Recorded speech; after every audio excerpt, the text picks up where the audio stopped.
Hello everyone, welcome to Sunidhi's Institute of Commerce. Today I have a different topic to discuss with you related to royalty account. Yes, I am talking about strike here. It is a very important topic of royalty. So please see this video till the end. आपको याद होगा कि हमने minimum rent के बारे में discuss किया था।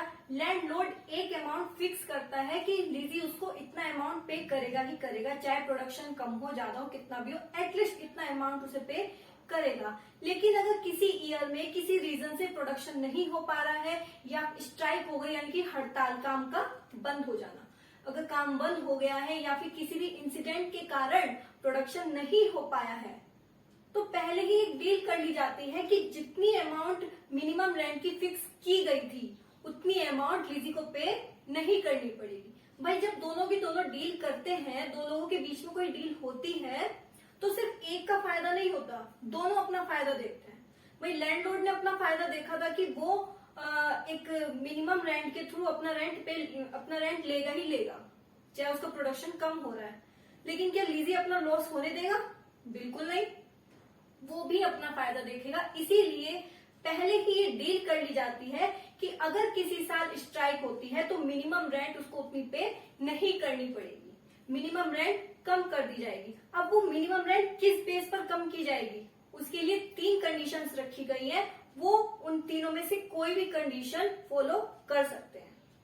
तो डील में इनमें से कोई भी एक कंडीशन रखी जाती है। वो 3 कंडीशन कौन सी है, हम उन पर अब डिस्कस करेंगे।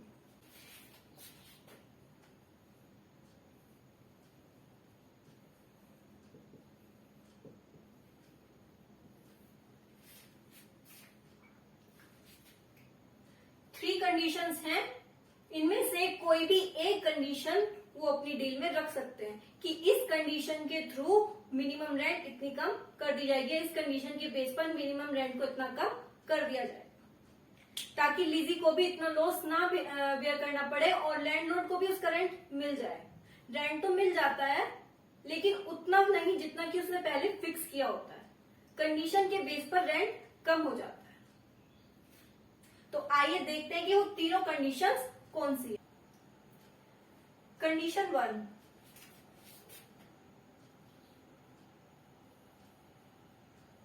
Actual royalty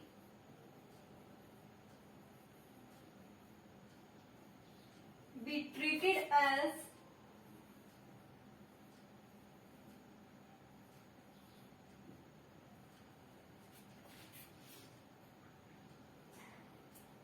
minimum rent in the strike year.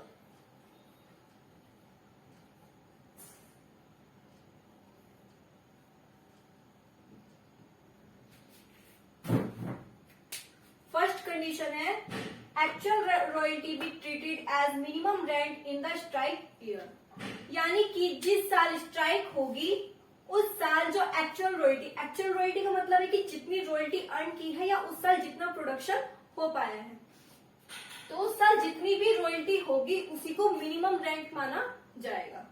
For example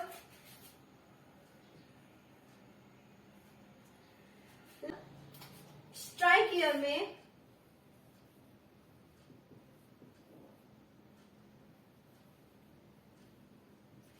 production है 12,000 टन,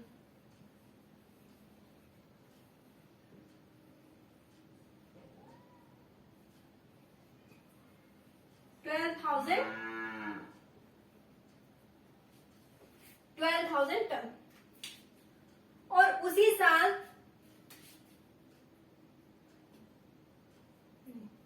स्ट्राइक ईयर में प्रोडक्शन है 12,000 टन।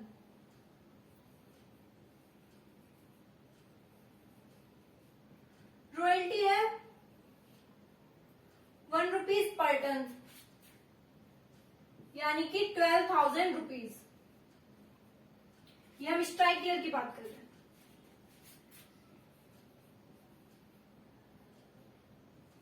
मिनिमम रेंट फिक्स की गई थी 15,000, but according to the condition कि अगर स्ट्राइक ईयर है या फिर जिस साल कोई भी काम नहीं हुआ है, स्ट्राइक है, उस साल जितनी एक्चुअल रॉयल्टी होगी उतनी ही मिनिमम रेंट होगी, यानी कि मिनिमम रेंट कम हो जाएगी, क्योंकि उस साल काम नहीं हुआ है, उस साल काम बंद पड़ा था, हड़ताल वर्ष था वो, इसीलिए मिनिमम रेंट रॉयल्टी अमाउंट के ही बराबर रहेगा। और रॉयल्टी कितनी है हमारी 12,000, तो उसी साल हमारा मिनिमम रेंट कितना हो जाएगा 12,000।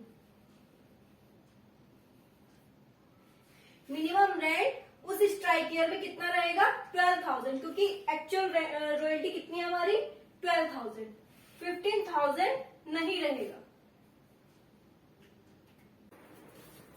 Second condition, minimum rent to be reduced in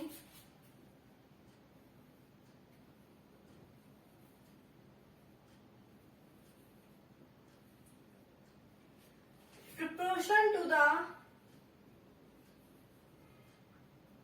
period of strike.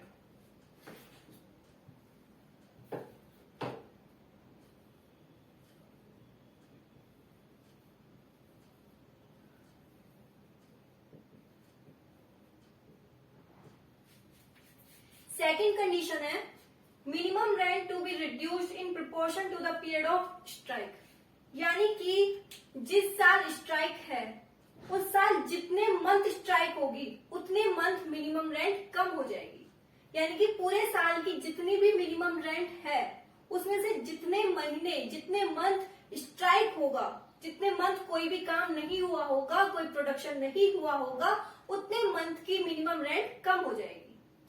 For example,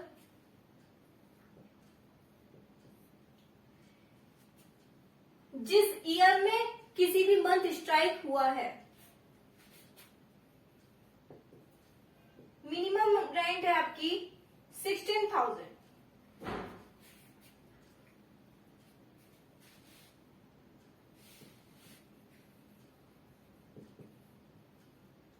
strike month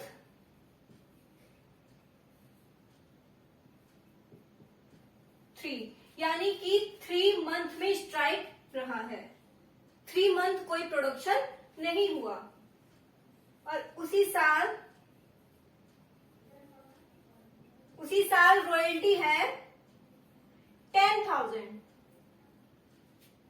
अब यहां पर आपको निकालना है कि अगर इस साल 3 मंथ स्ट्राइक है तो मिनिमम रेंट कितनी होगी। जैसे कि अभी हमने बात की थी कि जितने मंथ स्ट्राइक है उतने मंथ मिनिमम रेंट कम हो जाएगी। 1 ईयर में कितने मंथ होते हैं 12, अगर 12 में से 3 मंथ स्ट्राइक है तो टोटल कितने मंथ बचे हमारे पास 9 मंथ। 9 मंथ जिन मंथ में प्रोडक्शन हुआ है, यानी कि हम मिनिमम रेंट निकालेंगे 9 मंथ के लिए, 3 मंथ्स की मिनिमम रेंट नहीं निकालेंगे क्योंकि 3 मंथ की मिनिमम रेंट कम हो जाएगी।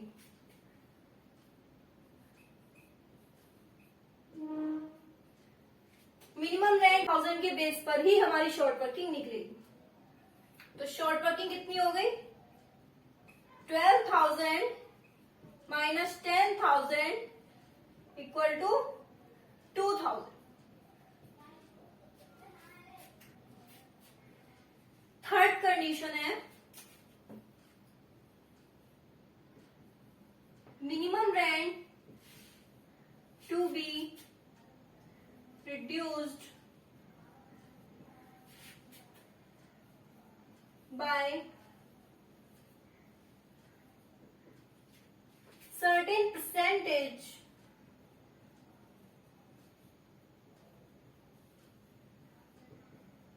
in the event of strike।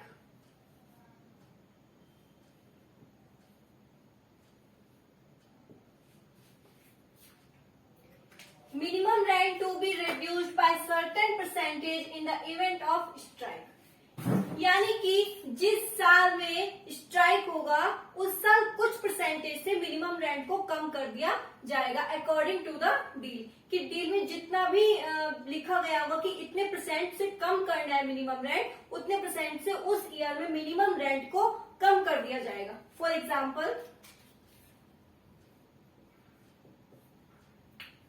Minimum rent है आपका 16,000 and according to the deal minimum rent को स्ट्राइक ईयर में 40% से कम कर दिया जाएगा। Reduced by 40%। मिनिमम रेंट है 16,000 रिड्यूस्ड बाय 40%, यानी कि 40% से रिड्यूस कर दिया जाएगा और रॉयल्टी है आपकी 10,000।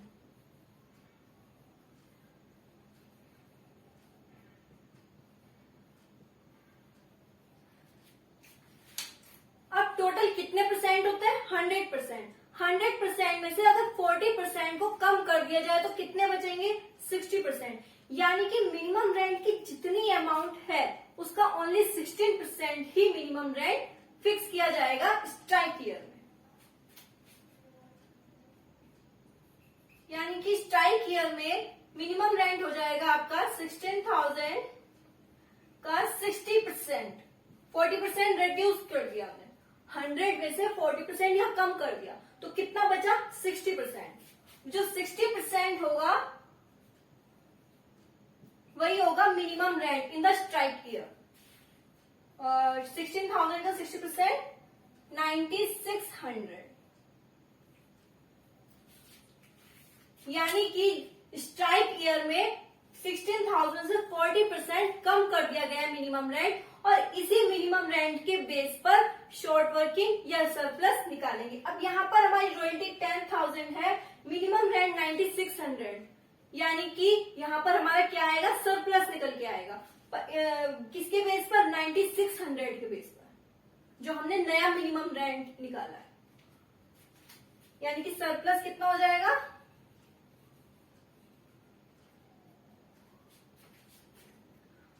10,000 माइनस 9,600 400। सरप्लस हमने 400 निकाला है 9,600 के बेस पर, नया जो मिनिमम रेंट निकल कर आया है। इन तीनों में से जो भी कंडीशन हमें फॉलो करनी है वो हमारे क्वेश्चन में गिवन होगा कि अकॉर्डिंग टू डील में ये मेंशन होगा कि कौन सी कंडीशन हमें आगे फॉलो करनी है। उसी कंडीशन के बेस पर मिनिमम रेंट की अमाउंट फिक्स की जाएगी।